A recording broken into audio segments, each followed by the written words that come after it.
سہولیات موجود ہوں، اس طرح کے معاملات نہیں ہوتے تھے، بڑے مشکلات ہوتی تھی۔ لیکن فی زمانہ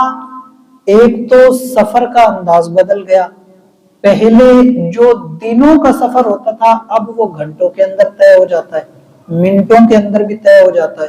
تو اب وہ والی کیفیات نہیں ہے۔ دوسرا یہ کہ اب آبادی بھی زیادہ ہے،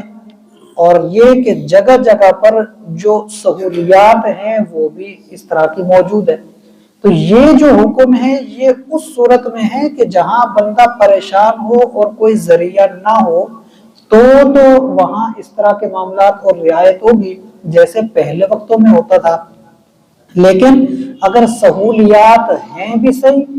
بندے کو کوئی رکاوٹ، کوئی پریشانی، کوئی چیز نہیں ہے، تو وہ پھر اس چیز کا غلط استعمال نہیں کر سکتا، اس کے لیے پھر ہر طرح کی رعایت نہیں بنے گی۔ تو فرمایا او علی سفرن، اور مسافر ہو، او جاء احد من الغائط، یا پھر وہ آیا ہو حاجت سے فارغ ہو کر، یعنی کہ بیت الخلاء سے ہو کے آیا ہو اور حاجت سے فارغ ہو کے آیا ہو، تو فرمایا او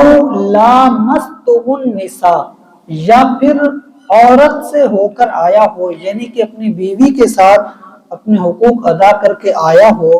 تو اس صورت میں بھی فلم تجدوا ماء، اور کیونکہ یہ تمام تر جو صورتیں ہیں یہ پاکی حاصل کرنے کی ہیں، اور پاکی حاصل کرنے کا جو طریقہ ہے وہ پانی کے ذریعے ہے، غسل کرے گا تب بھی پانی ہے اور وضو کرے گا تب بھی پانی ہے۔ تو اب یہاں اس لیے بتایا کہ یہ تمام تر چیزیں ہوئی اور فلم تجدوا ماء، وہاں پانی نہ ہو، پانی نہیں ملا، تو فتیمموا صعیدا طیبا، پھر چاہیے کہ وہ تیمم کرے پاک اور سعید یعنی صاف ستھری مٹی کے ساتھ۔ فرمایا فامسحوا بوجوہکم، کیونکہ پیچھے جو تذکرہ کیا وہ تھا وضو کا، اس میں وضو میں جو چیزیں لازم ہیں ان کا تذکرہ کیا، یہاں فرمایا فامسحوا بوجوہکم، تو مسح کرے اپنے چہرے کا، وایدیکم، اور اپنے ہاتھوں کا، منہ اس کے ساتھ، تو وہ اس میں تیمم کا طریقہ بیان کیا گیا۔ فرمایا ما یرید اللہ،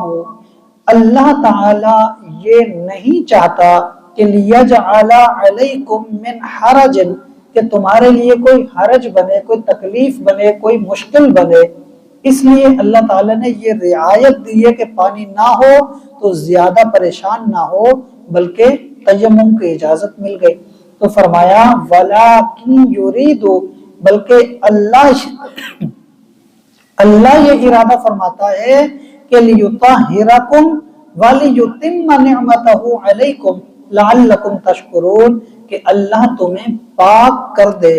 اور تم پر اپنی نعمتوں کو تمام کرے، مطلب کہ نعمتیں عطا کرے، بہت زیادہ عطا کرے۔ فرمایا اس لیے تاکہ تم شکر ادا کرو، اللہ تعالیٰ کے شکر گزار بندے بنو۔ تو اس آیت کے اندر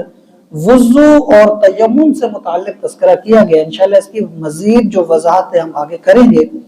لیکن یہاں جو وضو ہے، وضو کے اندر 4 فرائض ہیں،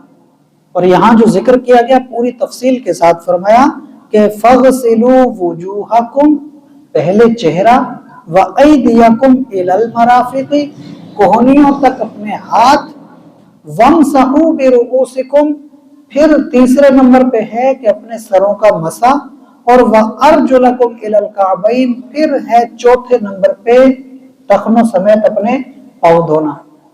ایک تو ہمیں یہ پتہ چلا کہ اس میں لازم کیا کیا چیزیں، تو وضو کے فرائض اس میں آ گئی۔ دوسری چیز یہ ہے کہ قرآن کریم سے اس کی ترتیب بھی پتہ چلی کہ ایسا نہیں ہے کہ آپ پہلے مسح کر لیں، پھر آپ منہ دھو رہے ہوں، پھر آپ ہاتھ دھو رہے ہوں، پھر آپ